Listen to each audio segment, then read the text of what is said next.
Hello, welcome to another episode of Movies, they're pretty good. I'm your host, Travis Dudding, and today we're going to continue the small mini-series on the X trilogy of films by Ty West, all featuring Mia Goth. Today we're going to come to my favorite one. Now I still haven't rewatched Maxine in this, this rewatch, this chunk of rewatching.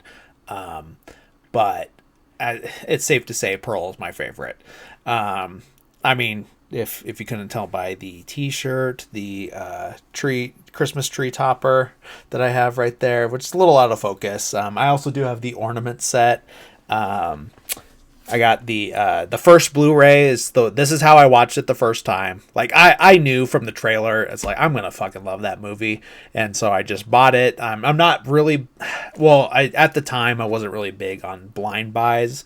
I'm a little more confident on what I'm gonna like now, I think. And if you buy a lot of like boutique releases, chances are if you don't like it, you wait a year and it's going to be worth a little bit of extra money. So so it all works out. But this is how I saw it the first time, was this initial Blu-ray release. I've already showed off the A24 4K collection that I have, so nothing new there. And I don't remember if I showed the novelization with X, but I do have all three of the novelizations that A24 did. Still haven't read them, but I had read a little bit of the X one. So far, it's just the movie. I mean, you get a little bit more insight into like what the characters are feeling. As is expected with a. I'm gonna kind of fix that. As is expected with that type of novelization of a film. So I will do it. I'm not saying it's like not worth it, but all I'm saying is I don't think there's anything I'm going to learn in that book that's going to add to this shitty podcast that I do, because I'm more focused on the movie itself than the story. That's just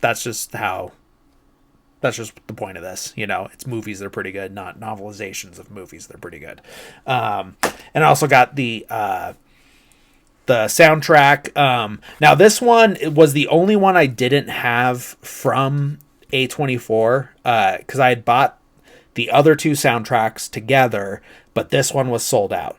And I just kind of was like, you know what, I'm probably never going to get that one. And then I was at Barnes & Noble for the Criterion sale, because what else am I going to do with all the money I don't have is spend money there on the Criterion sale.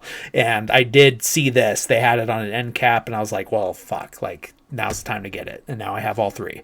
But like I said, this is my favorite of the three. It is the reason I even got into the trilogy. There was just something about it. Like I love period pieces that are done in a certain way. It's kind of hard to explain, like almost like a, I don't know, it's really hard to explain. Almost, I want to say like a tongue-in-cheek, but that's not correct. That's not the right way to, like it. I don't know what's that like old saying, like about, it was like, I think it was used to describe like pornography. It's like I can't tell you what it is, but I know it when I see it. And that's how I am with almost anything. Like I love movies, but there's some that I just don't like, and I couldn't really tell you in words what specific things I look for. It's just I know it when I see it. And it's the same with music. Ironically, well, I know it when I hear it, if that's the case. There's just some of it works and some of it doesn't. That's just the thing.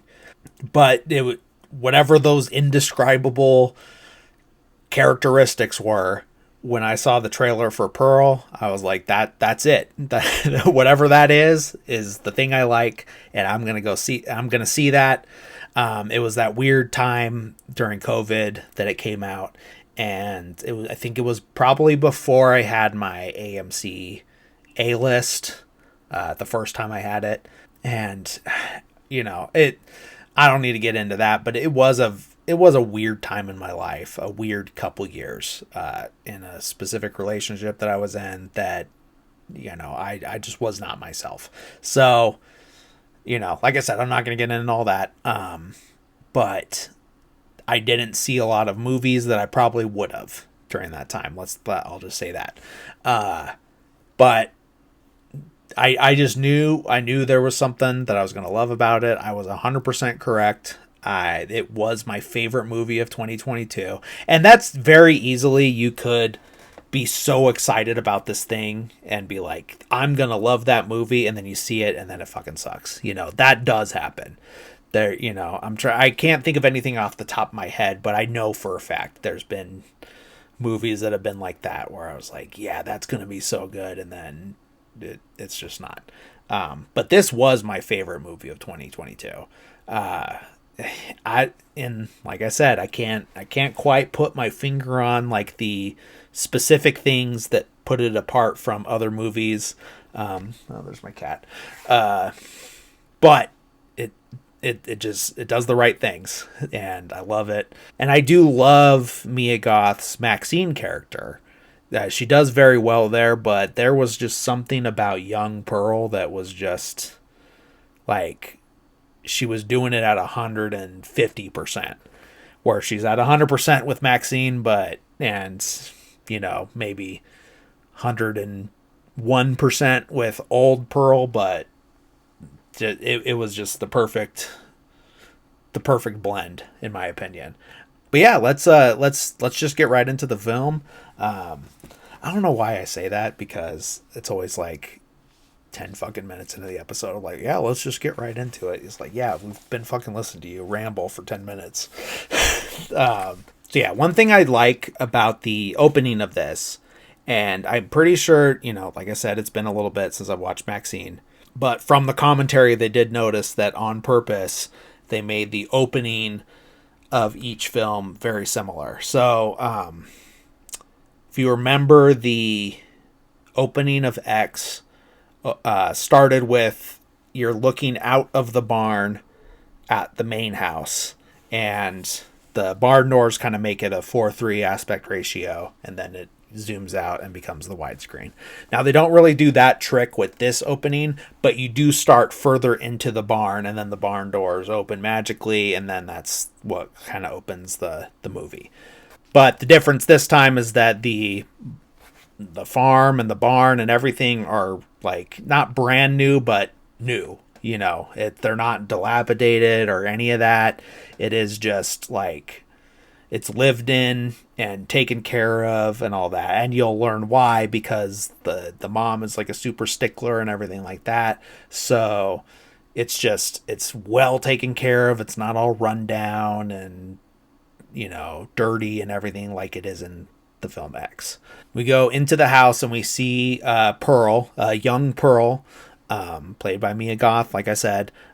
She is kind of dressing up in, she's like sitting down looking in the like the vanity mirror and like trying on clothes. She's getting all dolled up, and then when she like stands up to like look at herself, like the full outfit and everything, all the lights go out, and then it's like a spotlight on her, like she's on stage in front of everybody. The music swells. It's all like very dreamlike, which it is, because it's, yes, she is there dressing up, but it's heightened because it looks like she's on stage and there's a spotlight on her and everything like that, when in reality she's just in her bedroom. But this is just, it kind of just shows you right off the bat that this is what we're dealing with this character. This is what her dream is, and this is how she views her own life, whether or not it's healthy, accurate, any of that. This is what you got, and this is what we're going to deal with for the next 2 hours or so. I think a little bit less. So she's interrupted by her mom. Her mom's got a thick German accent. She's very strict, like very like by the book. And why are you wearing my clothes? Why are you playing dress up when there's shit to do? All that type of thing. That's just how her mom is. That's what she's dealing with. Not saying it's, that's right, wrong, nothing like that. That's what's going on. A fun fact I did not know until I listened to the commentary was that the mom is played by the intimacy coordinator from X. So when they were making X, pretty early on, they had this idea of like, well, what if we, do more with this? And while we're here, because they filmed this in New Zealand. I don't know if I got into this in the X episode, but they filmed this in New Zealand during COVID, like early COVID. So it was like they had to do the quarantine for 14 days or so when they got there, because they were all coming from, United States or wherever. And so they were there. They had to quarantine and everything. So I think it was just like, hey, we're here and we know that this is going to be the setting for the prequel that we want to do. And we're already here. We already have some of the people that we want involved, because we know that, hey, Mia Goth is playing old Pearl, so she's going to play young Pearl. All of those things just kind of fell into place, and it just was like, let's just extend the trip because we're already here, we're already quarantined, and we have the equipment and we have the location, so let's just knock it all out. And I know there was a little bit of overlap, but I just forget the exact amount of time, maybe like 2 weeks to a month, I want to say. But all that being said, it was just like, hey, you're doing this part, but I know you have some acting experience, whatever it was.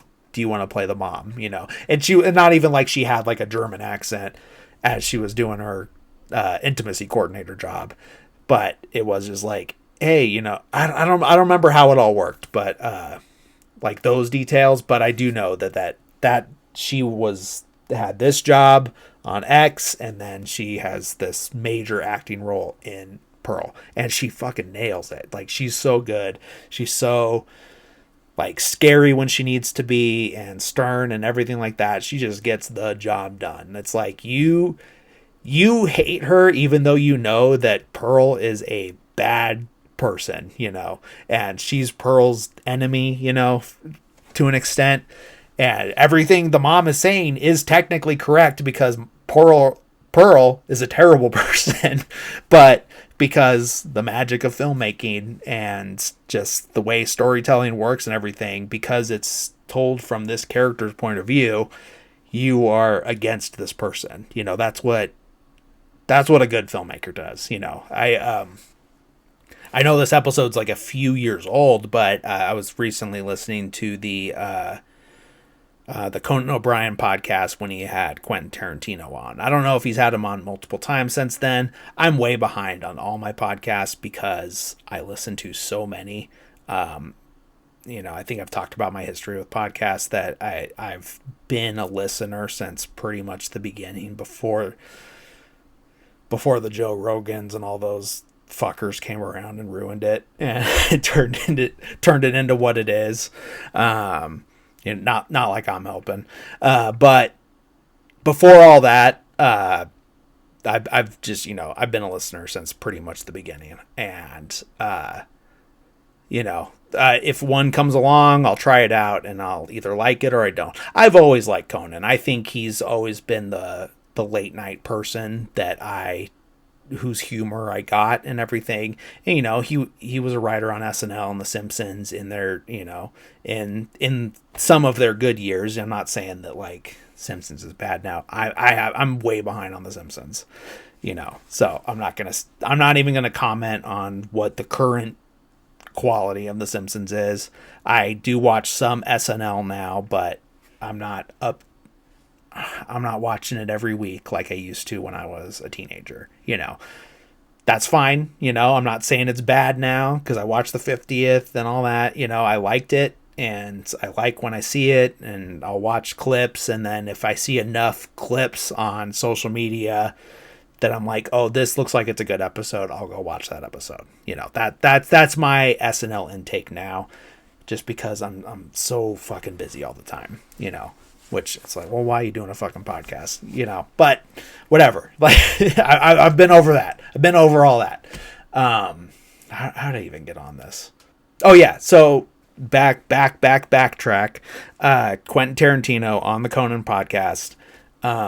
He was, Conan brought up how Christoph Waltz's performance in Inglourious Bastards.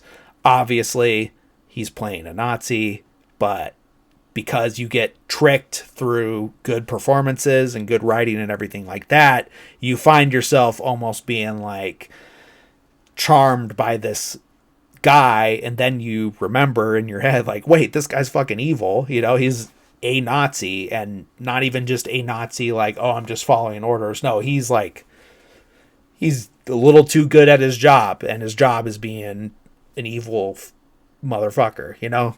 So that's just what it reminded me of, is just like, hey, you're not supposed to like this person because they're a terrible human being if they existed in real life. But because of acting, writing, all these different things, you just can't help but be like engrossed by them. And that's Mia Goth. That's Hans Landa or Christoph Waltz as Hans Landa. You know, all of those performances, you know, and even like Leo in Django Unchained, you know, there's shit that they do that you're just like, okay, I liked that, but you know, you wouldn't like that if that was a real guy you had to deal with, you know. That's what I'm saying. So yeah, like I said, her mom comes in, kind of rains on her parade. Obviously a German immigrant. This, we see the title card saying, not title card, but we see a card saying that it's the year 1918. Pearl's going out to the barn. She's been told by her mom that she has to feed the animals. She's there talking to all the farm animals that are in the barn. There's the cow. There's, like, you know, goats, sheep, you know, all the different animals that are normal to be in a barn. She's telling them about, like, one day I'm going to be a star. She's got her pitchfork. She's up on the hay bales like it's a stage and everything, dancing. And I forget most of the animals' names. I know they're all named after silent film star. Well, every film back then was silent film, but so they were named after film stars of the era. The one I remember will come in a little bit, and I'll get to that. But yeah, she's talking to the cow and saying now she's going to be a star, and then in comes a goose, and she's like, what are you doing here, Mr. Goose? And she's got, like, you know, when non-Americans do Southern accents, they go way a little over the top for the most part. But if everyone's met, well, not everyone, but if you've been around a bit and been around the world, or not the world, the country, whatever, you've probably have run into someone with a real thick Southern accent. And I have, and I lived in Mississippi for a little bit, like a little under a year. And so, yeah, she's really putting it on, but she's like, what are you doing here, Mr. Goose? And then the goose comes in, and then she's looking at that goose, and she's got her pitchfork up, and the pitchfork from X, and she's got it held up high, and then she brings it up and just, and we don't actually see it kill the goose, but we see the goose's body, because in the very next scene, she's got the goose on the pitchfork, like kind of like it's a shovel, and she takes it out to the lake, the lake or the pond or whatever that we've seen from X. And in X there was a gator. Guess what? Still there. And now is that the exact same gator? I don't know what gator lifespans are, but if it's not the same one, it's a descendant. So she goes out to the dock, and she's got the dead goose on the pitchfork, and she's yelling Theta, and then here comes the gator. Gator comes up out of the water, chomps the goose, and then we get the title Pearl, like, and then the music swells and everything, and then right from, if you didn't already know, now you know, like, this is the tone of the movie. It's gonna be fucked up and weird, but it's gonna be so much fun, you know. Basically, you know, that's how I take it. Now, Theta is named after Theta Bara, silent film star. You know, that's the one that I remember. That's the one I wrote down. But, you know, that's the one that was the easiest to hear the name and then fill in the blank on your own, basically, you know. Actually, it might not be till now that we see that it's 1918, but either way, it's 1918. She's back in the house. They're having dinner. We we kind of get through context clues of the conversation that it's, well, if you didn't know from history, from seeing that it's 1918, it is during World War One. We get from context clues that most of the farmhands have been drafted into the war because that's that's what happened. Young men, and that's who's going to be working on the farm back then, is young men. They all got drafted in the war. Howard, Pearl's husband, same husband that's in the in movie X, drafted into World War One. So she has already reached an age where she has gotten married, but because of the war, her husband left, and so did all the farmhands. So she is back home with her parents and helping to keep the farm alive. We see like a quick, shot of a newspaper, and there's headlines about the Spanish flu because that's what was going on during the day. And that's another fun thing. It's like filmed during the pandemic, and it's taking place in a time when the last major pandemic like that, at least for Americans, happened. So it's Spanish flu or Spanish influenza, I think is how it's written in the article, is going on. It's talking about using face coverings and masks and everything like that. So that's another like clever way. It's like, hey, it's set during this time period where people had to do that, and we are, because of the time we're in, are having to do that. So it kind of just fit perfectly. And then it's also just talking about how the Allies have taken France, so that means it's like, hey, it's a little bit closer to the end and everything. Which I couldn't, yeah. Part of me was like, was it still the Allies in World War One, or was that like an easy mistake? But don't listen to me. I was a history buff, but that was many years ago. So she's trying to read the paper, and the mom's like, don't worry about that right now. That's not important. And, she brings up the thing about the Allies, and she's like, Pearl, not right now. I don't want to hear anything more about dead Germans tonight, So, and that's what had to have been hard during at least that war, because, yeah, the Germans were on the opposite side of the Americans during World War One. However, compared to World War II, there wasn't such a clear, like, obviously these guys are the bad guys, and anyone who's against those guys that are obviously the bad guys are the good guys, And that's how most wars are, is like it was in World War One. Now, there's a lot of stuff about World War One that will kind of make you think maybe no one was the good guys, because it basically was just a bunch of European countries fighting over control of the African continent, because that's what was being colonized at the time. Now, there was other stuff to it. I'm not saying that's the whole thing or anything like that, but that's a major part of it that kind of gets overlooked in a lot of, at least when I was first learning about it in school, we didn't really touch on that too much, at least that I remember. But like I said, it's not like in World War II where it's like, well, the Germans were Nazis, and no sane person is going to look at that and being like, well, if you think about it, then no, fuck that, and fuck you if you think that. Like, I'm telling you right now, I don't fucking like you if that's your opinion on World War II and anything the Nazis were doing. Just honestly, just like fucking put your dislike and get the fuck off this channel or whatever it is, So let's just, I'm going to say that right now. But yeah, all that to just say that, there, with a lot of wars, there's a little bit of a nuance to it. Unlike World War II, where there is a little bit more black and white when it comes to morality on who's right. And I'm not saying that everything the Allies did in World War II was great, because look at what the Americans did to Japan, So it's, I'm not saying that it's 100% good, bad, it's not. But when it comes to Germany, it's different. That's what I'm saying. It's like, when it comes to Germany specifically, the sentiment is a little different from World War One and World War Two. That's all I'm saying. Okay. So yeah, that's, mom doesn't want to hear about that because it's a little bit of a sore subject, as it would be, because, if you're an immigrant coming from a country and after you've immigrated, all of a sudden you're at war. The new country that you're living in is at war with your old country. That's got to be fucking hard, And, back at World War Two, obviously, it was,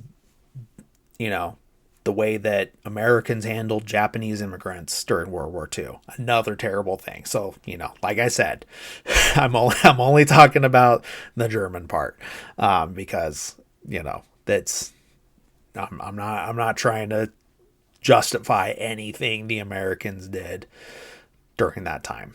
That's not the point of this. That's a whole separate thing, and maybe you should get to a more educated historian history type channel for that type of shit, because that's don't come to me looking for that. I'll tell you my opinion on it if you ask me, but so we see that the dad is basically like, not he's basically a vegetable, but it's not so like that he's completely incoherent, because we will see over the course of the film that he is aware of what's going on. He just can't do anything about it. So he is in a wheelchair. It is the same wheelchair that we saw in the cellar during X. There's a lot of shit that we, what were clues for what is to come in Pearl, but like I said, the dad is in this wheelchair. He can't move at all and he can't speak, but we will see over time that he is aware of what's going on, because his facial expression can slightly change. Not so much his expression, but you can see it in his eyes, because obviously, we know what Pearl's like as an old woman. She's the same as a young woman, that's the whole, otherwise there wouldn't be a horror trilogy based around her, basically. So later on you'll see, like, you could see the fear in his eyes at times, and stuff like that. But yeah, he's he can't do anything for himself. He can't move, he can't communicate. So yeah, we know that Howard's deployed. We get a nice super awkward scene with Pearl and her dad, the first of two awkward scenes of this nature, where the dad is sitting in his wheelchair next to the bathtub while his daughter is naked in the bathtub, and he's, it'd be one thing if she kind of like turned him away, but nope. he's watching. She's basically forced to watch his daughter bathe in front of him. The mom will come in and say, like, what are you doing? And then she's like, well, I didn't want to waste the water, Valid point at the time, probably, but, there's, like I said, there's a better way to do that. But yeah, while she's taking this bath before the mom comes in, she's talking about how she wants to be in the movies and all this stuff. When the mom does come in, she's like, hey, there's money downstairs first thing in the morning. You go into town, get his medicine, and come right back, and here's the money, So next day we see her, she gets on a bike, she's heading into town. Her mom's reminding her to mask up when she gets there. She rides her bike. You see the people wearing the masks and everything. She goes to the pharmacy. She gets morphine, basically, for her dad. And then what does she do? She goes straight to the cinema, uses the money to buy a movie ticket. She's sitting there and she's drinking the morphine while she's watching the movie.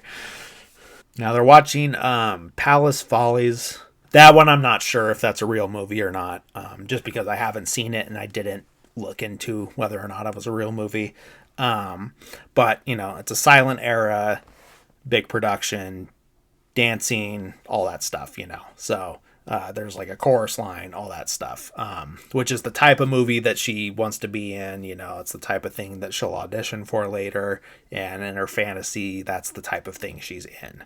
After the movie, she's outside, think she like goes by the alley. I think maybe that's where she parked her bike, but she's out there and she runs into the projectionist. Comes out of like his office, because he lives in the projection area and he's just out there for a smoke break. He's played by David Cornsweet, who afterwards, and I think from what I read, because of this role, became Superman in the James Gunn reboot of the DC universe that is going on right now. We've only had Superman and technically Peacemaker, even though there was a season where it was under the old DCU, and there's the second season which is under the new one, which I haven't seen either of those, but I do know that the John Cena Peacemaker is in that universe. That's all I know. I liked the new Superman.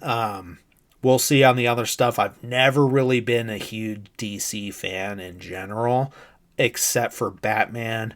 So, and not that I'm like a huge comic book up at all, but I like the MCU, at least I liked the MCU, up until a certain point.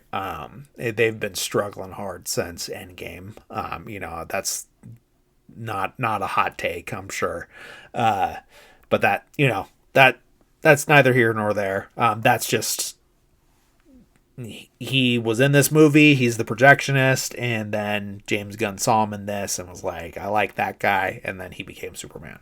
So they kind of like have like a short conversation, and then she's like, oh, I love the movie and I'd love to be in the movie someday. And he's like, wait here a sec. And then he goes back inside, he snips a film cell off of the strip and gives it to her like as a souvenir.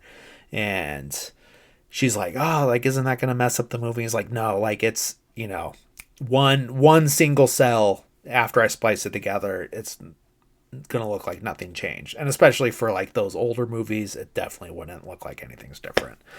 But yeah, she's like completely smitten by this, but she does bring up the fact that she is married and that her husband's deployed. I forget what the reason was that he wasn't drafted, but he does have like something going on with his feet. Like, I don't know if it's like something legitimate or it was a bone spurs thing. But he does give her like an open invite, and she's like, hey, or just tells her, hey, anytime you're here, just knock on this door, and I'm here all the time. So if you're, no matter what time it is, just knock on the door, come on up, and I'll show you the movie, whatever movie you want, that type of thing. So as long as it's not during the time that a specific movie is supposed to be playing. So yeah, she's all happy about this. She gets on her bike and heads home. As she's on her way home, she has the film cell in her overalls pocket. It flies out because, she, for some reason, had it sticking halfway out while she's riding her bike. So that flies off into a cornfield. She gets off the bike and is like panicked looking for it. Of course, she doesn't find it, but while she's out there in the cornfield, she comes across an opening, and here is a scarecrow up on a pole. And she does what any sane person would do in this situation, and she climbs up to the scarecrow, kind of kisses it, takes it down, starts dancing with it, starts kissing with it more. Eventually, she imagines that the scarecrow is the projectionist. That kind of freaks her out for a split second, and then then she starts dry humping the scarecrow on the ground, and that's like a super interesting scene. And she's going to town on this scarecrow, riding it, and then gets up, screams at the scarecrow, I'm married, and then leaves. So she heads back home. Mom's asking what took her so long, and all the normal questions, because she went and saw a whole ass movie and fucked a scarecrow when she should have just went to town and got medicine and came right back. So obviously there's going to be some questions there. We get the second bath scene with her dad, and this time this is where it gets a little more weird, because the dad's hand is sitting there, and basically, like, she just decides, like, hey, I'm gonna pinch his fucking hand. Starts pinching his hand, seeing if he's gonna react. He doesn't, because he's fucking paralyzed. And then she, like, leans up to him and is like, are you even in there? And then if that wasn't enough, she puts her hand around his neck and starts choking him. And then, he starts getting the, and then she stops. Cool. Then down at dinner, her mom's asking about where'd the rest of the change go. She's like, I gave you this much. The medicine cost this much. Where's the rest of the money? And she's like, oh, I got some candy for the ride home. And then she's like, oh, you had candy? Well, then I guess you're not hungry for dinner. And then says, like, you can eat whatever's left over in the morning. And then, so, obviously, she's not happy about that. Next day, while she's doing her chores out in the barn, we see a car pull up. Now, this is back in the time where cars were a luxury, They were brand new. This is before the 20s, before, the Ford assembly line and all that stuff. So a car pulls up. We see two women get out, and we'll learn that the older woman is Howard's mom and the younger one is Howard's sister. Now they're there to deliver a roast pig that is already cooked to the family. Obviously, they're in-laws, so, this is just a nice gesture. And the mom, being so worried about, like, sickness, like, pandemic, all that shit, is just like, nope, I'm not bringing that in the house. And the in-laws are like, oh, I'm not bringing it back, So they just, like, leave it on the porch. During that whole exchange that's going on between the two moms, Mitzi, the sister of Howard, comes to the barn to talk to Pearl, and they're talking, there's exchanges about like, hey, like sisters got to stick together. And Mitzi tells her about a audition that is going to happen on Saturday at the church, and that they're looking for dancing girls for a tour of the state, and it's like to support the troops, like all these different things. And Pearl's just like, fuck yeah, I'll be there, we'll support each other, and I'll keep it a secret and you keep it a secret, that type of thing. Cause neither of them like wants the moms to know, basically. Cause even though like obviously Howard's mom's not nearly as strict as Pearl's mom, there's a line still. So, but one thing we do learn is that, they have the car, obviously. So initially, that they're pretty well off. But they're also well off enough to know that they had a, doctor who was a family friend that was willing to, forge a letter getting Howard out of the draft and everything. But he was like, no, I want to serve my country. I want to go, all that stuff. So, he's doing it for the right reasons, no matter what he turns into after the war, because obviously he's helping out Pearl with the murders and shit in X. But at least at the time, even though it might have just been I'm tired of being a rich boy, I want to, show I'm something else, whatever the reason was, it's like he actually wanted to go to war. So I guess that's good. That's who you want out there, not the guys that didn't want to go. And yeah, to an extent, because there's some guys that are a little too gung-ho about shit, and those guys are a liability. So, if you've been in the military, you know exactly what I'm talking about. And if you don't know what I'm talking about, it's probably you. So if that is you, where were you on January 6th?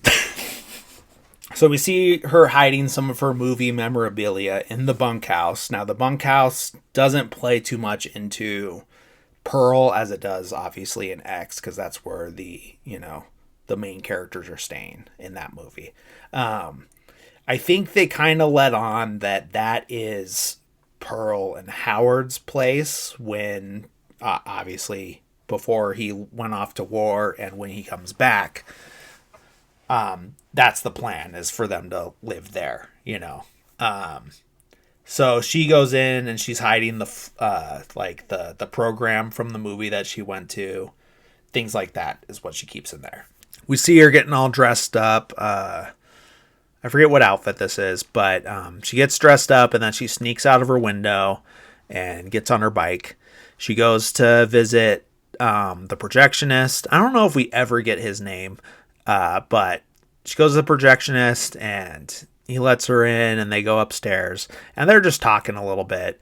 Like, oh, like, do you want to watch a movie? And like, hey, well, what do you want to see? And then at first she suggests Palace Follies. And he's like, no, you already saw that. And it's like, don't you want to see something you haven't seen? You know, that type of thing.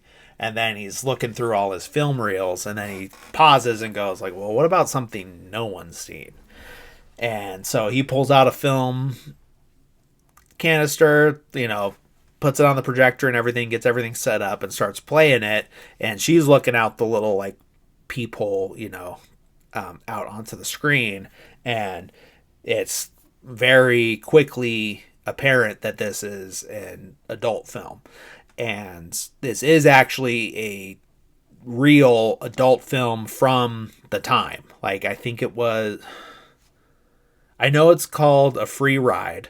I just forget. It was sometime between 1915 and 1918. I want to say 1915, 1917 maybe.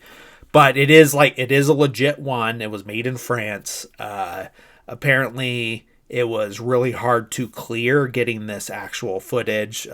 Given that it is a legit pornographic film shown in an R-rated movie. So that's its own thing. But I guess because of at the time when they made this movie, it was just like these French aristocrats that made it. And because they didn't want to, you know, be known for making this, you know, because it was still like, it was pretty taboo even for France at the time. So they were like wearing disguises and they didn't use their real names and like all these different things. So it was really hard just from a copyright standpoint to get that footage cleared, but they did do it.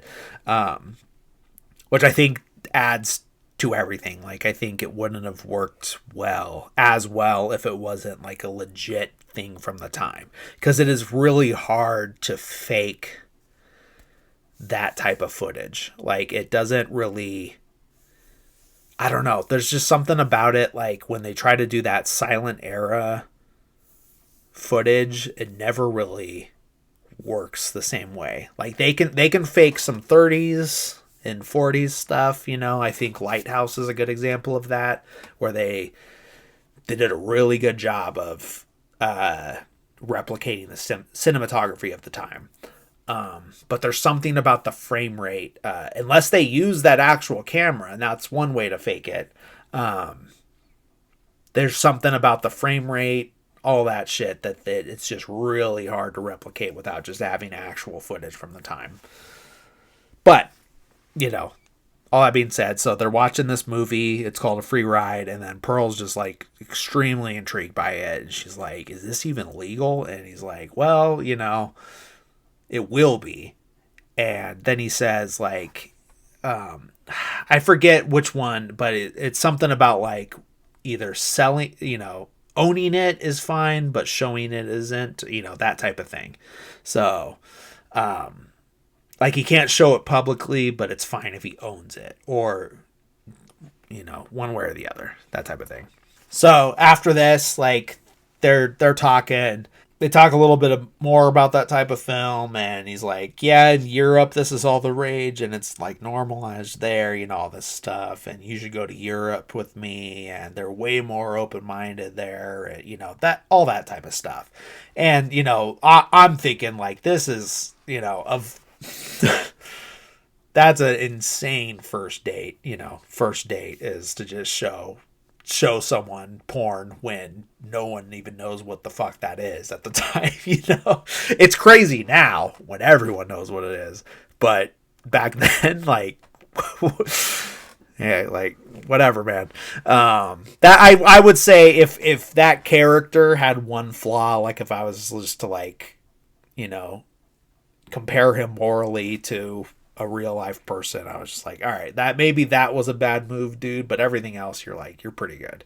But yeah, so they're talking, and she's talking about, like, I just got to get off this farm, and I'm meant to be a star, like all this stuff, and she, her usual stuff. And then she does say, like, talking about her parents, it's like, sometimes I just wish they'd die. And the projectionist is like, pardon? And she's like, nothing, like, won't elaborate on that, and won't double down on it, nothing. And then, but this is the first time he clocks, like, hey, something is not right with this lady. But yeah, she doesn't stay the night this time. She does head back to the house. She sneaks back in. As she's sneaking back in, or like after she snuck back in, she does overhear that her mom is crying in her bedroom. It's no, I don't think there needs to be an explanation. She's struggling to run this farm.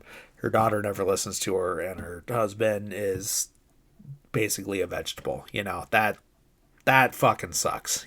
So that is what it is. During the next day, she's watching her dad. She wheels him out onto the dock on the pond where we know that there is a gator, and she's out there talking about, like, yeah, like, I have these dreams and I think I'd feel a lot better if I just didn't have to worry about you. And this is the first time we're seeing, via the dad's, like, expression and eyes and everything, that he is clocking that something's not right. Well, I guess not the first time, because he did get choked out earlier, and then we could kind of see him struggle and everything. But I think, I don't know.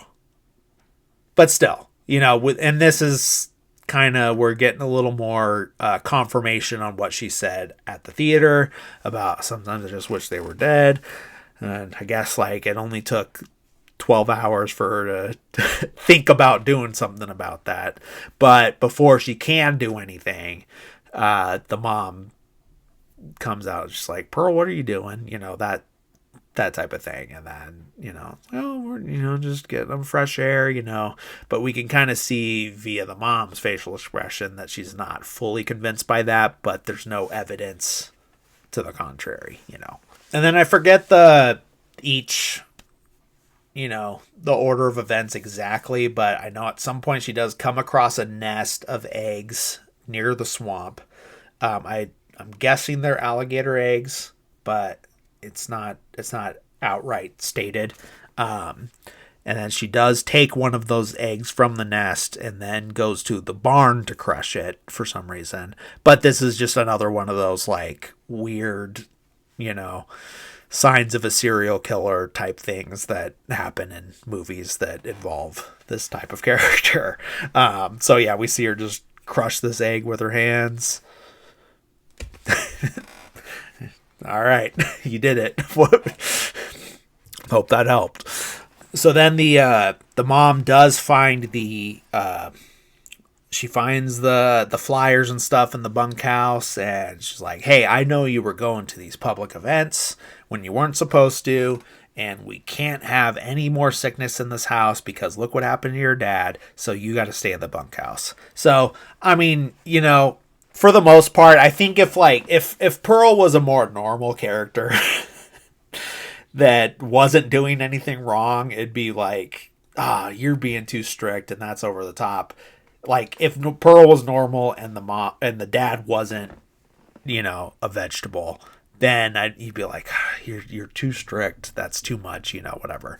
But the mom does have a point, and she should be in the bunkhouse, and she's putting the family at risk and herself at risk and everything. So she's got to go stay down there. And obviously she's not too happy about that. But so then decides to bring up the audition to her mom. But this is also, like, in a tone of, like, fine, I'll stay down there, but just so you know, I'm going to do this too.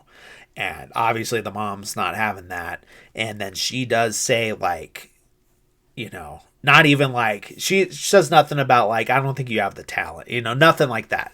But she says, like, it's like, do you think, like, people are going to be okay with you? Because I've seen the things that you do when you think no one's watching.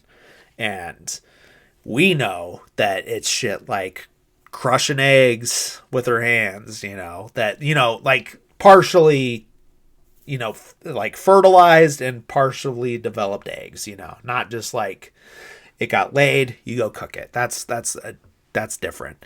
No, there's like blood when she crushes it. And then killing the goose and feeding it to the gator and choking her dad and, all these things like that are just like not okay for a human to be doing. So the mom has been clocking these things. So this also kind of justifies a little bit the way the mom has been treating Pearl, at least, as far as we know. And, because I don't think she ever went too far, really. It's like, like I said, if Pearl was normal, then you could be like, oh, she's just too strict and she's a hard ass and everything like that. But given what we know about Pearl, then we're like, okay, she's kind of right. So then the mom starts like, basically snaps during this like exchange. And, because obviously Pearl has some pushback about those comments about like the way she is. And then the mom's just like, you think that I'm happy, like that I'm living my dream because the man I married is this way now, and I basically like I was supposed to be his wife, not his mother, and all this shit. And she's just making some points. And then Pearl's just like, she's not having any of that either, because all she cares about is herself. And so they're going back and forth, and then the mom drops the atomic bomb, and it's basically like, when you fail, and the way you think about the way that you feel when you fail, because that's the way I feel when I look at you. And that's when Pearl just fucking snaps. And so they get up, they're both up on their feet, they start slapping each other, and the fight basically goes to where the mom is pushed up towards the fireplace, her dress catches on fire, she like completely goes up in flame, and then as she's on fire, this is when Pearl's just like, oh fuck, this is too far. And then she panics and doesn't know what to do and grabs the pot of boiling water and corn and throws it on her mom, who's on fire. So she puts her out, she puts the fire out, but with boiling fucking water. So, so that, I mean, it worked, but fuck. So the mom's just like laying on the floor, like steaming and smoking, like her skin's all burnt, like half her hair's fucking gone, and her skin's like falling off and everything. And, that's like, what the fuck do you do then? And what Pearl does is drag her to the cellar and push her down the stairs and close the door. And then glance at her dad, who is still in his wheelchair in the dining room with a scared look on his face, and not do shit about him, and get out the door, get on her bike, and ride to the projectionist. And she gets there, she knocks on the door, it's pouring rain, kisses him immediately, they go upstairs, and then we see like a little later in the next morning, it's obvious that they have slept together because they're in the same bed. She realizes that it's the morning. She gets up in a panic and starts getting dressed, and he's just like, hey, it's fine, it's morning. And she's like, well, I got my audition. And he's like, all right, well, that's important, so that's valid reason, but let me get dressed real quick and I'll give you a ride, that way you have more time to get ready.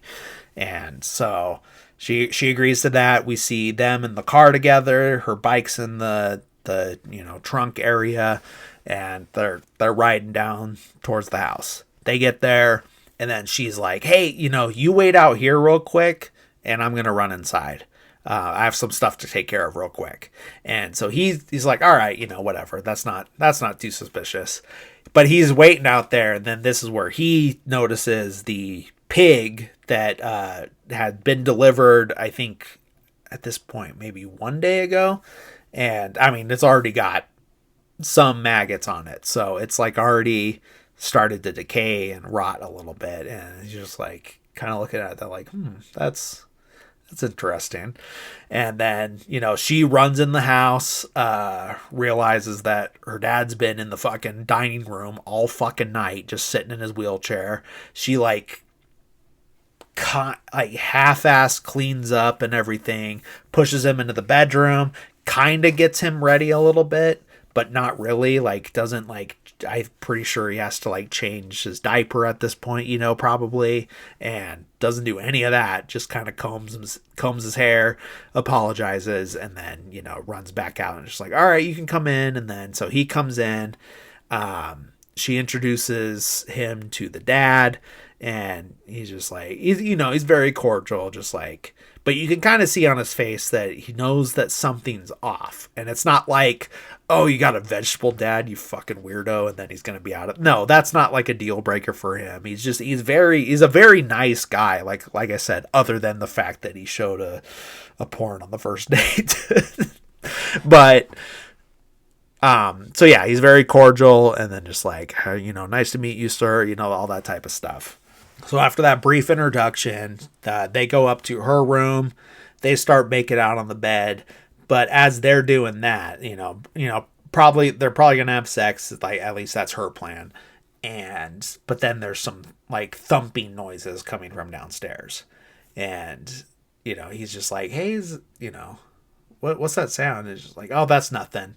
But it keeps happening. He's like, I don't think that's nothing. I think we should check on it. And he's like, oh, that's probably just the dog or something like that. And he's like, but then it just keeps happening. He's like, like, that could be your dad. We should probably go fucking check, like, Jesus Christ, dad, like, what's wrong with you? Let's, like, make sure at least that it's not your dad and he doesn't need help. So they go downstairs. The dad's fine. But while she's checking on the dad, he kind of looks into the dining room and notices the mess on the floor. There's like corn cobs on the floor, and, it's just obviously a big mess because of what happened the night before. But then they go outside, and then, because he's like, I'll probably get going here in a little bit. And then she's like, oh, well, let me introduce you to the farm animals real quick. And he's like, okay, that's fine. So they go out there, and she's already said, like, hey, it's our dog, and he was making a mess, or he was acting up, so I put him in the cellar, So that would explain why there is a thumping noise coming from the cellar, even though we know that it's her mom. But she's like, hey, let's go out here, into the barn, and I'll introduce you to the animals. So she's introducing him to the farm animals, the cow and everything, and talking about how, like, oh, this is my audience for when I practice, and I'm going to be a star. All the stuff that we already know. But yeah, she's like saying, hey, this is our cow, and the cow's name is this, and that, and he's like, hey, well, what's your dog's name? And she's like, oh, we don't have a dog. And then he's like, whoa, what about, you said that the noise was your dog. And then this is where she realizes that she fucked up. And so then he's just like, yeah, you know what? It was really nice meeting your family and everything, but I got to get going. I got to open the theater, so I'll see you later. But she's like, she's not believing any of that. She's like, hey, why'd you go cold on me all of a sudden? And he's just like, hey, I just got stuff to do, that's fine. But that, yeah, she's just not wanting to listen to anything he says, because, she's an empath.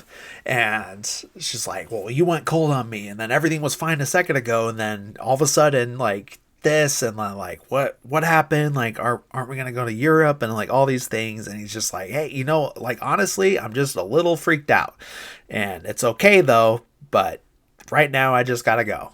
But she's like, why are you leaving me when I didn't do anything wrong? And she says a bunch of stuff, and this is one of her, like, one of like 4 reels that could be her, like, Oscar thing if the Academy knew what the fuck they were doing, because I think she should have at least got nominated for this. I can understand why Pearl didn't get nominated for Best Picture, but I think Mia Goth should have got some recognition for this role. And I know I'm not alone on that.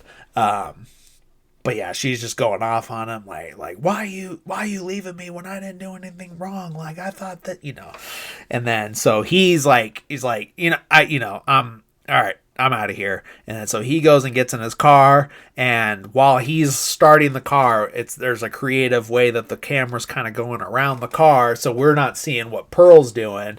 And then he turns, and then she's right there with the pitchfork, and it's like, it's like, you're not keeping me on this farm, not you, not mama, not dad, and then just right pitchfork right in the fucking chest. And then he just like hunches forward, and the car's already like in drive or whatever, so he just starts like kind of rolling down the driveway, or in neutral or whatever. I don't really know how the cars worked back then, but I assume if it's like it is now, that would be the equivalent, is that he's in neutral, he kind of rolls down, and he just kind of gets stuck down at the bottom of the driveway. And then I forget if he opens the door and rolls out, or if she opens the door and he falls out, but he's ends up on the ground, like out in the yard. And then she starts yelling at him more, and then he can't do shit because he's already fucking blood coming out of his mouth, and he's laying there, and she just one final right through, and then the center fork of the pitchfork goes right through his throat, like through the back of his head. And then now he's done. She goes back in the house. This is her first like human murder victim at this point, and we know she'll have more. She goes back in the house, opens the cellar door. Her mom's at the top of the stairs, and she tells her mom, like, when you feel like this, like, I want you to know that's how I feel when I look at you, and then pushes her back down the stairs. So then goes into her dad, gives her dad a bath one more time, dresses him up in a nice outfit. She puts on one of her mom's dresses. Is this nice, like, pretty red dress. I don't know if you can see. It's that one. And then, as she's dressed up nice and he's dressed up nice, now she starts saying some stuff like, he's like, Daddy, like, I know you'll look down on me proudly. And it's like, well, okay, what does that mean? And then out comes the pillowcase, and she smothers him and kills her dad, because she doesn't want to have to worry about him. And so now this is her second victim. Then we see her pushing the car with the projectionist in it into the pond, much like the car from the missing person on the milk carton from X, because we see that there's a car in there, and they also talk about, hey, we're gonna have to sink this van after we kill everybody, so we know that's the method. And I'm pretty sure that's an homage to Psycho, because that's what happens. Like, Janet Leigh gets killed, and then Anthony Perkins comes in pretending to be like, oh my god, I'm hoping you've seen Psycho. He's the one that did it, but he's just like, for the audience, because there's the twist, he's got to be like, oh my god, like, I can't believe Mother did this. And then he sinks the car into the lake and everything. So yeah, that's obviously what inspired this. But yeah, so she sinks the car with the body into the pond, and then it's like, well, I got an audition, and gets on her bike, rides to the church. She gets there, Mitzi's already there, and sits down next to her, and she's like, oh, like, I was worried you weren't gonna come. And just talking about like, oh, well, if it's not me, I hope it's you. And then Pearl's just like, it has to be me. And she's like, Mitzi's like, I don't think you meant to say that out loud. And then she just doubles down like, no, it has to be me. And then Mitzi notices that there's suitcases packed on the bike, and then Pearl just says like, if I get it, I'm ready to go, that type of thing. So Mitzi's like, you're serious about this, and Pearl is just locked in. She's just like, I'm fucking ready. I'm ready to be a star. We see the first girl since we've gotten there, Pearl and the audience have gotten there. See the first girl come out crying. She runs away crying, obviously she didn't get it. And then everyone just kind of moves down a seat and, into the line. As they're getting closer, Mitzi's like, Pearl, like, I'm so nervous. Can you switch with me? So because Mitzi's gonna go first and Pearl, so then they swap, and then Pearl's gonna go first. So then shortly after that, it's Pearl's turn. She gets up. She goes inside. She gets in there, and we see the panel of judges that are like at a long table. We see the stage. she gets motioned to the stage. She gets up there. She has to stand on the X. Get it? And so she's standing there waiting, and then they're like, all right, when you're ready. And then she kind of nods at the piano player, and then she's just like serious, like she is like the textbook definition of locked in. That's what she is. And there's like seriousness, no emotion, just like fucking ready. And then as soon as the music starts, big old smile right into the dance, and just like boom, boom, it just looks like old timey 1910s dance. And she's fucking killing it. And then she imagines like it turns into like this big stage where there's like, I don't know if it's supposed to be like raising money for the war, like selling war bonds, like that scene in like the first Captain America, or if she's supposed to be out like performing for the troops, like near the front lines, because both happened during the time. And so, but she's out there dancing, and then in come some chorus girls, and they're dancing with her, but she's center stage, she's the star. And she's just imagining how like great it is and big it is and all this stuff. And then as she like hits the finale, and then as she's like still doing her like, oh, with her arms out, then we hear the middle judge, like the one man out there, and she's like, thanks, but it's gonna be a no. And then it takes like a few beats for her to like register this. And she's like, takes a couple breaths, she's like, pardon? And then he's like, yeah, it's just gonna be a no. And he's like, yeah, it's not what we had in mind. We're looking for someone with X factor, someone like, we have lots of girls that look like you, but we're looking for someone, a little younger and blonde. And this is where she's just like, but like, what do you mean? Like, that's the best dancing I've ever done. And he's like, well, it's funny, like, to just know about how shit works. I was like, yeah, that just because that's the best dancing you've ever done doesn't mean it's good, because best dancing I've ever done doesn't mean shit to like how, like, what good dancing means, because I've never been a good dancer.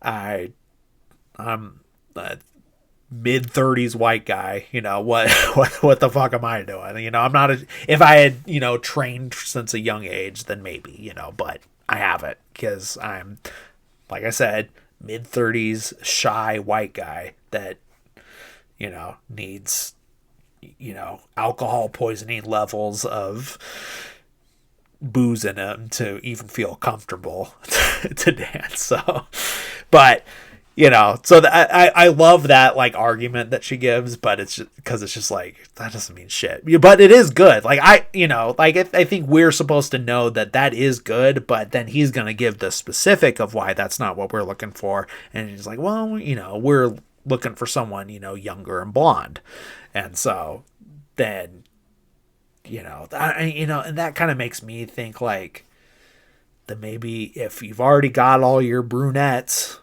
your old brunettes, then maybe put on the flyer, we're looking for a blonde, and then save Pearl the trouble and save Pearl's family the trouble because of what happened before and what will happen. But then as they're telling her this, in Pearl's mind, the panel has, like, the guy has now turned into her mom, who is like half burnt.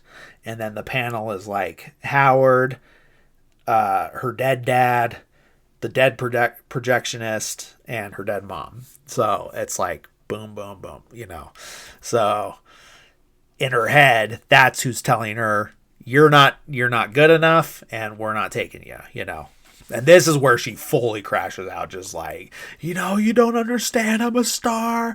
Please, I'm a star. And then this is the other, like, Oscar moment, in my opinion. And she's just, like, sobbing, just, like, extreme levels of just crying.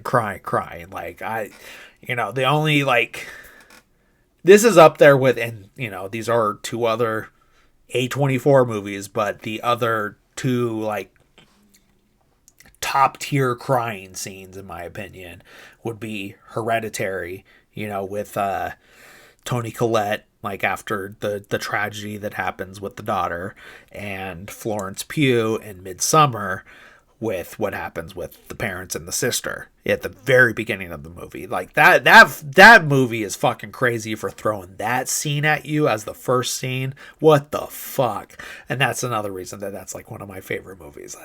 I love Midsummer. And if you've been listening to this from the beginning, you know that because that was the second episode. But yeah, this is like I said, top tier crying scene. Like Mia Goth is, if you need someone to fucking cry in your movie, you get Toni Collette, Florence Pugh, Mia Goth. Like those are my favorites. That's who I would look for first if I was a filmmaker that could pull actresses like that. But yeah, and she then, goes straight from her crying, like being forcefully pulled off the stage, screaming, "I'm a star." And then her outside next to the church crying, and she's just sobbing and like so like loud crying and everything. And then we see Mitzi kind of coming around the corner way in the background, and like it I don't know, it's so like cinematic. And then this is just like because of the weather of the day, her dress is blowing in the wind, and it just looks, but the sky's blue. Everything is just so perfect, and she's just like, you could tell she just does not know what to do because she's already like, Pearl's already like somewhat of a wild card no matter what, just the way her personality is. But she's already said some weird shit like, it has to be me, and she's got her bags packed and everything like that. So obviously, no matter what, you're going to be afraid to enter this situation. We also know that Mitzi is a little younger and blonde. So it's never outright said whether she got the part, but, we'll see in the next scene that it is strongly implied that she did. Whether or not that's true, or whether, Pearl's just thinking that that's the case. So she does finally like gather up the courage to go up to Pearl and just like, "Pearl, like, hey, like, how about I take you home?" And, Pearl stops crying. She looks up. She got the, the mascara running down and, snot, everything, that's, like I said, top tier crier in a movie. So they go home together.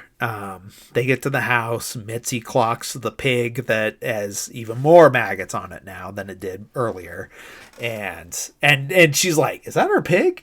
So because she's the one that dropped it off, so she knows like, well, what the fuck? Like, why is that out here? Even though that's not Pearl's fault at all. So then they go into the dining room and sit down, and and Pearl starts like just talking like very somberly, like, "Mama's right. I'm never leaving this farm." And then, Mitzi's just kind of like, trying to like look on the bright side of things. And then Pearl's just like, "I think there's something wrong with me." And then she just kind of like mentions like, worried about what Howard will think of her when he gets back and things like that. So Mitzi's like, "Well, pretend I'm Howard and just say what you want to say to him, That way it kind of, you can practice and it kind of alleviates the pressure because he's not actually here."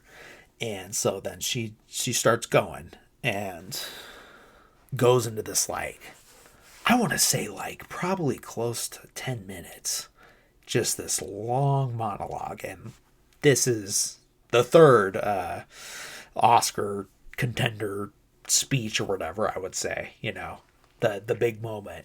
And she just goes in and she is confessing everything. And she's just like, "I am mad at you for leaving me." And especially when he didn't have to. And, like, "I was so happy when we were together and I saw your family and they had the nice house.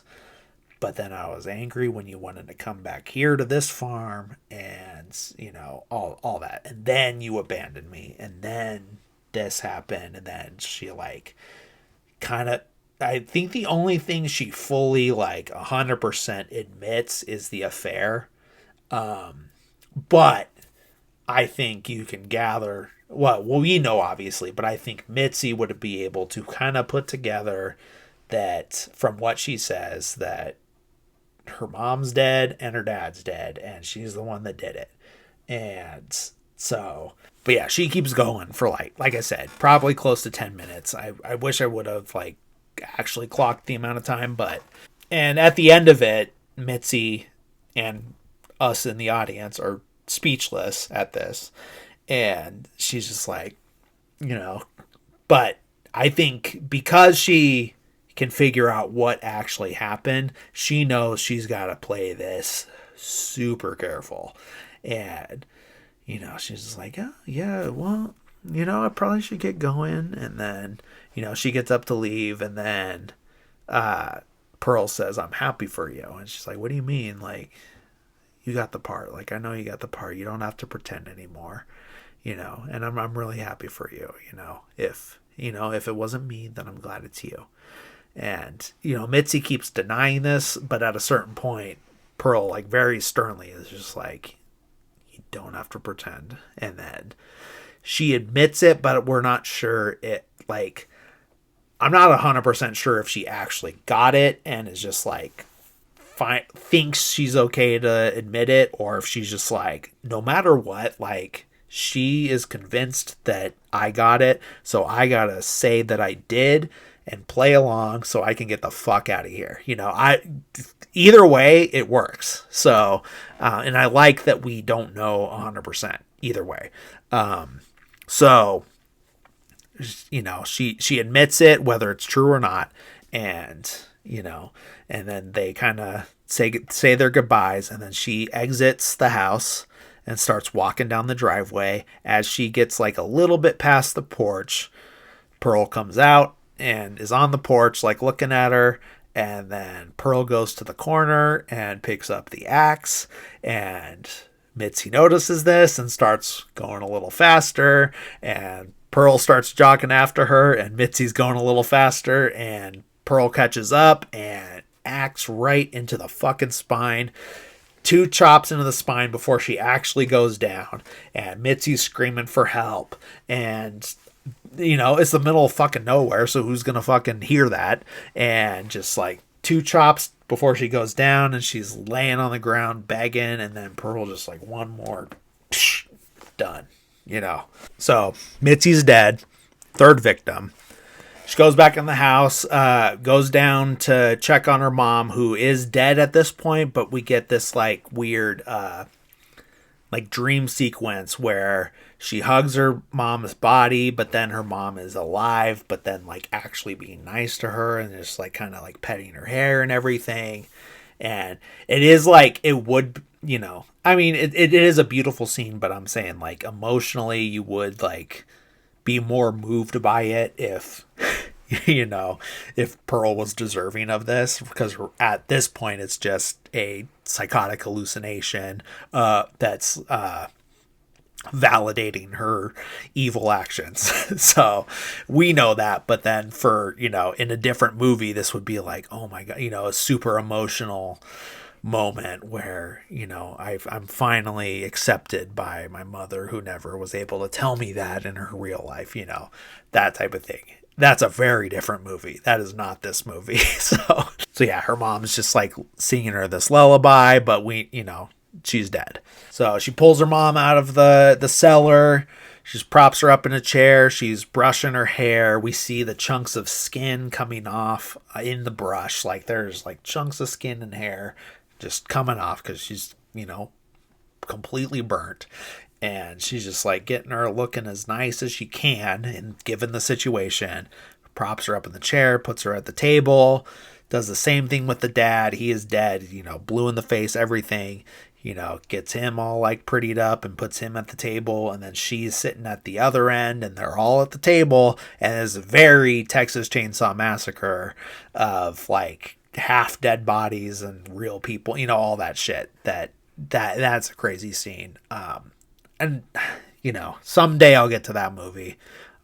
Even if I don't ever do a Tobe Hooper series, I want to talk about that one because that one's so fucking crazy, especially that scene. This is the one thing I'll say just in case I never get to that movie. I was so surprised because I was 100% sure as a viewer that grandpa was a dead body until he fucking like breathed or talked or moved or whatever the fuck it was.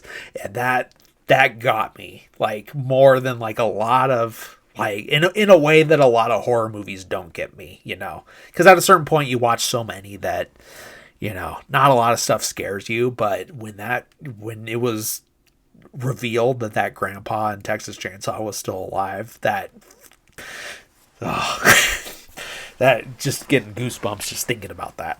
So then during this like montage of her setting the table and everything, we also see her in slow motion butchering Mitzi, like arm off, leg off, head off, and then she throws the head in the pond, and then Theta, the gator, eats it, and she's just throwing all the pieces in there and just like feeding Mitzi to the gator.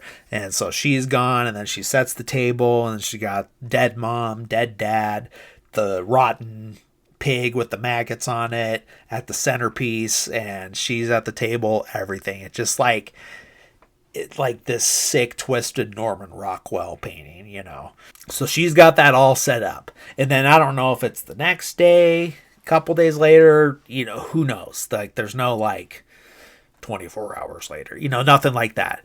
And then we see this truck full of troops pulling up, going down the dirt road, and we see the truck stop in front of the farm. And we know that this is the farm, and a guy gets out, so that's Howard, obviously. And so he's home from the war, and he's heading up the road, and he comes in the house, and he's like, Pearl, looking for her, goes into the dining room, sees dead mother-in-law, dead father-in-law, rotten pig, all this shit, and then, turns over, and then there's Pearl, and she's just like, Howard, I'm so happy you're here. And then drops whatever she's holding, and then has the biggest fucking like cartoonish smile on her face, and then the end. But it's not the end, because she holds that fucking face as I want to say half of the closing credits roll, because those credits start rolling and she is still smiling. And it's not like it's like a freeze frame. She is holding a smile, and she does like waver at a few points. She catches a breath and it goes away so she can like, and then she's just holding it, and there are fucking tears in her eyes. Her face is turning red, everything. And then it just holds until like finally like it goes, closes into a pinhole and goes black, and then the credits continue. But like I said, a majority of the credits, at least half, but I'm pretty sure a little more than half of the credits. And I want to say, and I'm probably at least 99% confident, but I'm also comfortable saying like with 100% certainty that those are my favorite closing credits of any fucking movie, because they're doing something with it other than just like a song that is for some reason eligible for best song, even though it's only in the credits of a movie. I feel like that's a weird cop out, but whatever, there's some good songs that have won that based on that, but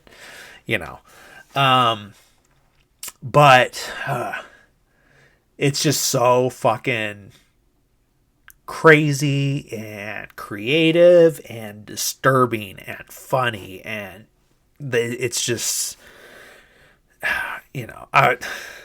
I'm a millennial, so I had to fight saying it's all the things, but it kind of is. But even though I hate fucking saying that phrase, but yeah, it's just so like, I can't believe she was able to just keep doing that. And then I guess like the initial idea was to do a freeze frame, which is what like other movies would do. And it's just like, oh, I'm so glad you're home. And she has the big smile, and then freeze frame, and then credits. But Ty West was just like, I'm just going to keep the camera rolling. Do your thing. Like, do whatever you want to do. And she just kept going. And I don't think, like, it would have been, like, as powerful with a freeze frame or anything else. Like, because you get to see that, like, unhinged, like, the fear and the, like, is he going to be okay with this? Is he going to hate me? Is he going to leave me? Is, you know, all these things, like, what is going to happen? But, like, all I know is I'm happy to see him. And then, you know, so it's just like the tears, the red face, the big smile, the catching the breath, and the, you know, just, I just love everything about it. Like, it just doesn't get any better than that. Like, it's so fucking good. Man, I want to say that's the face. Like, that's the initial face right there, on my t-shirt. You know, if you're listening audio, sorry. But man, it's just so fucking good. Like, you can't. It's the type of thing that you just can't write into a script and pull it off the way that it, like, it just works out. Like, that is one of those things that just has to be organic or spontaneous, because you're just never gonna get that planned out. I don't know. You know, I hope you know what I mean, you know. And I might just be, like, talking out my ass here. I mean, the whole thing is talking out my ass because I don't know fucking shit. You know, dude takes 5 film classes and thinks he knows everything, you know. But I know I'm not alone in, like, thinking some of this. You know, there's other people that are going to have a similar opinion, you know. And if you disagree, you know, that's whatever, you know. I'm not saying, like, I'm not here to convince you that my opinion is the end all be all, because I know it's not. But, like, if I didn't know already from everything else that happened in the movie, those end credits sealed the fucking deal. Like, that's just too good. Like, you can't, I don't know. I don't see how like, or the type of film connoisseur, consumer, whatever I am. I don't know how someone with my similar sensibilities can see that and not think it's great. You know, whether you think it's the best, you know, whatever, you know, that's obviously objective, but, you know, or subjective, I guess. But yeah, it's just so good. You know, I don't know.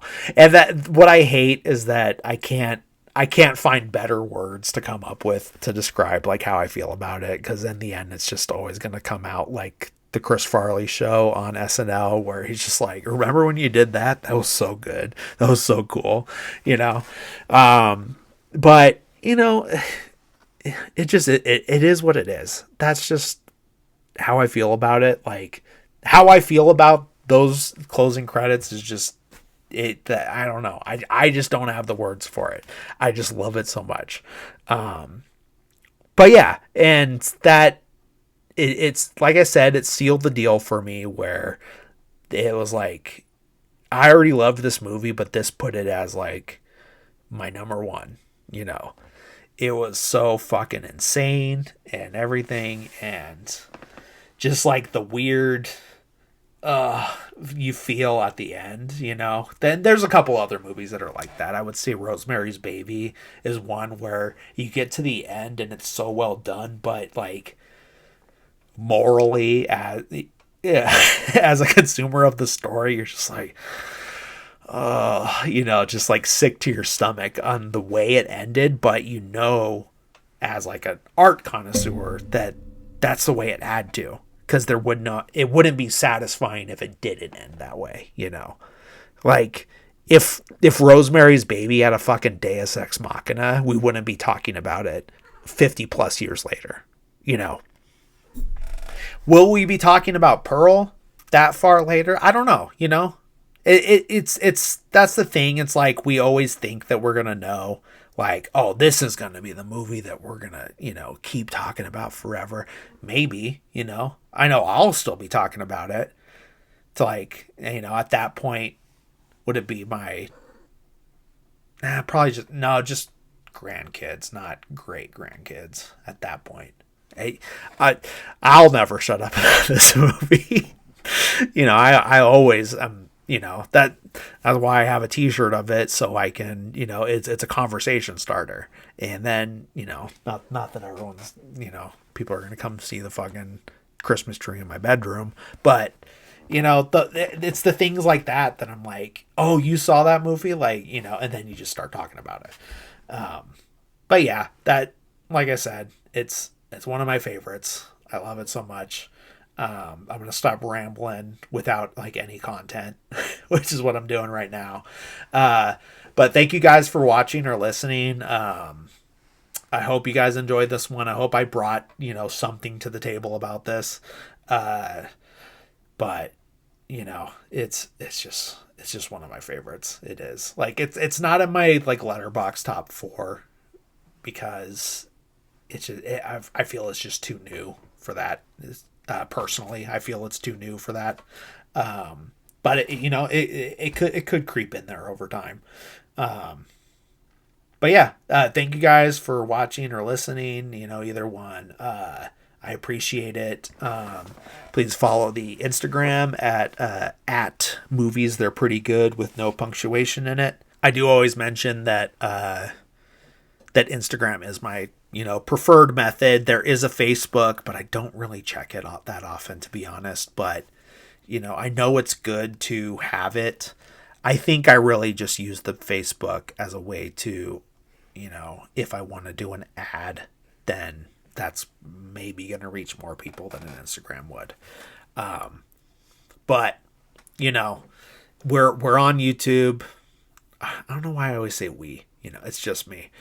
I'm on YouTube. I'm on Instagram. Those are like the main things, and then I'm on like Spotify, Apple Music. Most if there's a way to consume a podcast, I'm probably on it. Whatever my distributor Buzzsprout feeds to, that's where I go.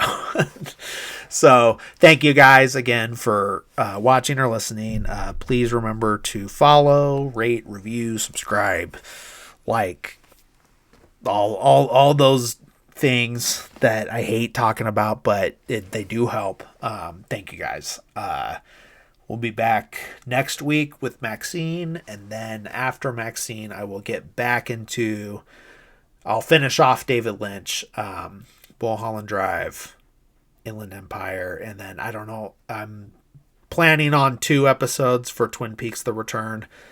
If I need to do more, I'll do more, but that's at least the plan now, so we'll see. And then I guess I don't need to talk about this now, but after I'm done with David Lynch, the plan is to do a one-off episode that has nothing to do with a specific director that I want to cover.